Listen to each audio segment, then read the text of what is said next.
News when you want it with Bloomberg News Now. I'm Amy Morris. Here it is, your closing bell for this Tuesday on Wall Street, where a slump in big tech sent major stock gauges lower, underscoring the market's narrow reliance on a handful of growth giants. And of course, we bring you the numbers each day here at Bloomberg. The S&P 500 lost 38 points today. NASDAQ is down 315 points. The Dow gained 11 points. The 10-year Treasury yield at 4.3%. The 2-year yield at 3.75%. The heaviest weight on the market was NVIDIA, whose chips are powering much of the move into artificial intelligence. NVIDIA shares closed down the most in almost 4 months, losing 3.5% in the regular session. Palantir Technologies lost 9.4% in the regular session, the largest loss in the S&P 500 today. And Meta shares sunk more than 2%. Today, that company said it would be splitting up its artificial intelligence group into 4 distinct teams to accelerate its pursuit of superintelligence. We turn now to the war in Ukraine. White House Press Secretary Caroline Leavitt announced during today's press briefing that Vladimir Putin has agreed to the next phase of the peace process with Ukraine. Both leaders have expressed a willingness to sit down with each other, and so our national security team will help both countries do that. Now, President Trump earlier today signaled that some form of security assurance would be in place for Ukraine, perhaps in the form of air support from U.S. and EU troops. When it comes to security, they're willing to put people on the ground. We're willing to help them with things, especially probably if you could talk about by air, because there's nobody has the kind of stuff we have. Trump made those comments on Fox. A package of security guarantees for Ukraine will take shape as soon as this week. European leaders are looking to leverage President Trump's backing for a plan involving European troops. Trump called Hungary's Prime Minister Viktor Orban to discuss why he was blocking Ukraine's accession talks with the EU. People familiar with that matter say European leaders asked Trump to use his influence on Orban to pressure him to drop his opposition. President Trump has widened steel and aluminum tariffs to include more than 400 consumer items like motorcycles and tableware.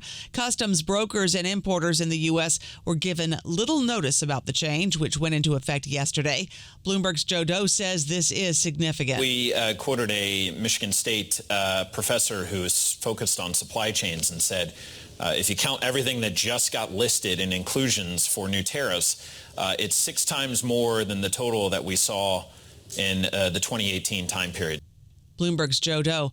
More now on that potential deal between the U.S. government and chipmaker Intel. Commerce Secretary Howard Lutnick tells CNBC Intel needs to be successful in the United States. It would be lovely to have Intel be capable of making a U.S. node or a U.S. transistor, driving that in America. That's not necessary, but as I said, that would be a really good thing to have. Commerce Secretary Howard Lutnick says the stake should be non-voting. SoftBank has agreed to take a $2 billion stake in Intel as that Japanese company seeks a broader role in the AI boom. Intel shares jumped 7% in regular trading. Fed Governor Michelle Bowman says she's keeping her focus on her regulatory portfolio and is not listening to speculation about her future or who the next Fed chair might be. I'm really focused on the job that I'm doing, and I'm grateful to the president for appointing me and the Senate for confirming me to this role. So that's what I'm focused on right now. Bowman says her mission includes overhauling big bank capital rules and stamping out so-called debanking. She says policymakers are keeping an eye on this. As long as our examination teams and our policymakers are focusing on ensuring that reputational risk and debanking is not a part of the banking system going forward. Fed Governor Michelle Bowman on the sidelines of the Wyoming Blockchain Symposium in Jackson Hole, Wyoming.